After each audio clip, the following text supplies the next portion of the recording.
Hello everyone, sorry I couldn't be there today, but thank you all for listening. My final project is titled Classification of Breast Cancer Subtypes with Copy Number Alterations. So first, some background information. The first paper I talked about was about copy number alterations and different ways in which they can be detected. And I talked about arrays, single molecule mechanisms, and computational-based approaches. But for those of you that need a refresher, copy number alterations are somatic genomic rearrangements that are greater than 50 base pairs that affect the number of total base pairs in the genome. These are usually deletions, insertions, or duplications.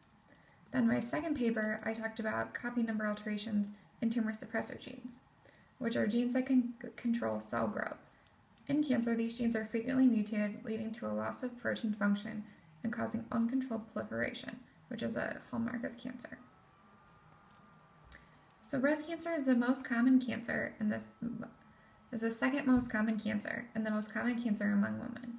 Breast cancer tumors are heterogeneous, but can be classified into 4 molecular subtypes.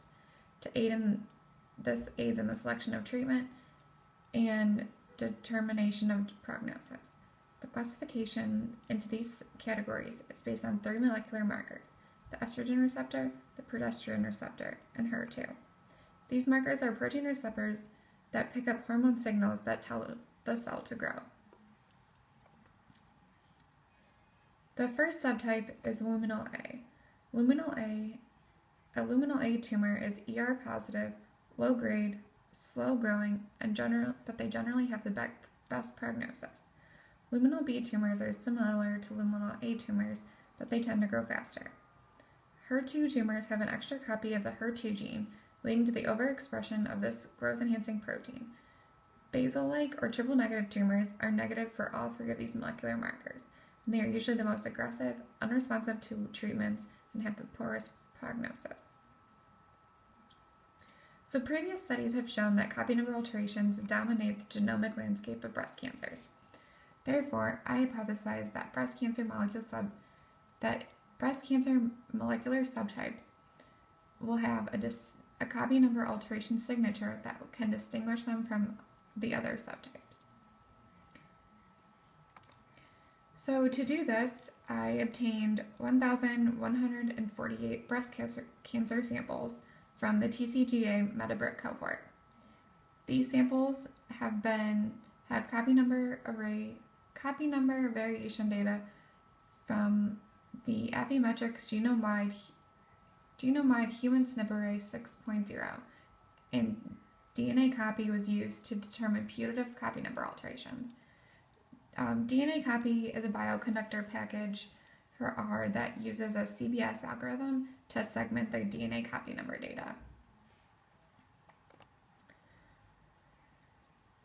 For my methodology paper, I described a paper in which 81 tumor suppressor genes were identified that had reduced expression, which was most likely due to copy number loss. So for this analysis, I focused on those genes, mostly because I was not able to download the copy number alterations for every gene from the TCGA bioportal. From the 81 tumor suppressor genes, I had copy number information on 77 of them. So I used the heatmap2 function in R to generate clustering and a heat map, and I looked for associations between subtypes and copy number alterations with Pearson correlations. The cohort of 1,148 breast cancer patients consisted of 12% basal-like tumors, 14% HER2 tumors, 43% luminal A tumors, and 31% luminal B tumors. Overall, a total of 30,388 copy number alterations were identified in the 77 tumor suppressor genes, with a majority of them being copy number losses, over 89%. This figure here represents the percentage of patients with copy number losses in blue and gains in red of the 77 genes studied. The most copy number losses were seen in the gene ATMIN in 56% of the patients. ATMIN is a transcription factor that is required for cell cycle progression. Therefore, it is lost, the cell cycle no longer progresses, and the cells can be stopped in the growing stage. The most copy number gains were seen in FBX05, which plays a role in the FOXO signaling pathway. So as you can see, these genes were originally thought to have higher percentage of losses than amplifications, which is also true for this data, but there is a fair number of genes that also have amplifications along with losses. So this figure here represents all the genes and represents the 4 subtypes in all the genes, all 77 of the genes, and shows the percentage of patients with deletions and amplifications in that specific subtype. So this was used just to kind of compare across the subtypes and look for any big differences in the subtypes. But really, overall, they pretty much looks the same, and there's no huge differences that can be noticed from this figure. So here's the heat map that was generated using heat map 2, which is an R package. The patients are separated into 6 major clusters, you can see on the left there. Unfortunately, the copy number alterations studied were not able to identify the molecular breast cancer subtypes using a clustering method. So the subtypes here are shown in the red, yellow, green, and orange panel on the left next to the clustering. So if clustering actually worked, you would be able to see that there would be big separations of like red at the bottom, green at the top, yellow all together, but you can see here that it's just kind of sprinkled everywhere and not really formed into clusters. So the copy number alterations were not successful in splitting up into the subtypes.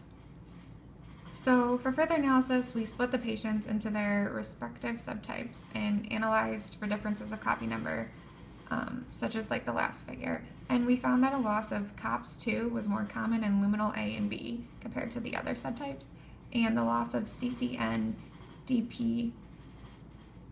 is associated with luminal A. And also here, the red show the amplifications and the blue show the deletions on the heat map.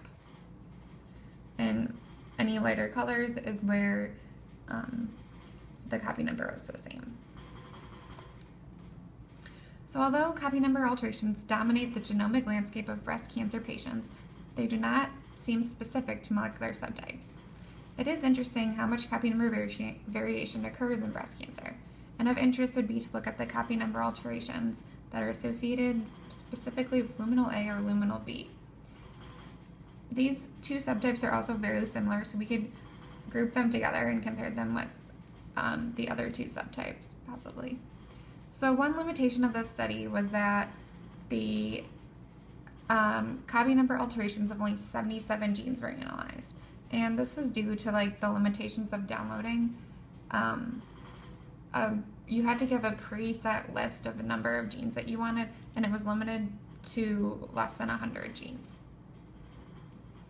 So another study with all the copy number alterations throughout the whole genome would probably show better clustering and resolution of breast cancer subtypes, and perhaps the incorporation of molecular data, such as mutations,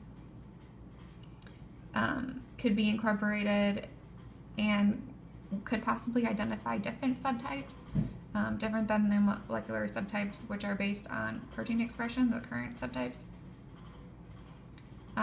So the incorporation of mutations along with the copy number alterations could potentially identify new subtypes. So also maybe the usage of this molecular subtypes that are identified were not the right way to categorize the breast cancer patients for this type of study, because that's another form of molecular data, which maybe that there's another way that we could have characterized them.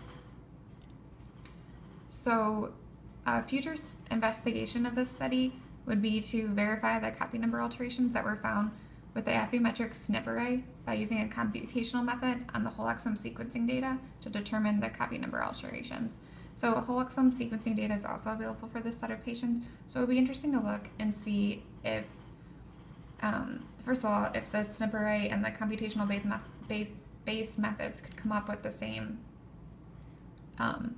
copy number alterations, to see that maybe there's more with the SNP array, maybe there's more with the computational based methods, and then just to verify the ones found with each other. But it could also possibly identify new ones that weren't found with the SNP array due to just the, maybe they weren't included in the probes, but they would be included in the whole exome sequencing. So thank you all for listening today. I appreciate your time. And if you guys have any questions, you can feel free to email me. My email is cxh464@case.edu. Any questions about the presentation, the data, anything, I'll be happy to answer them. And thank you.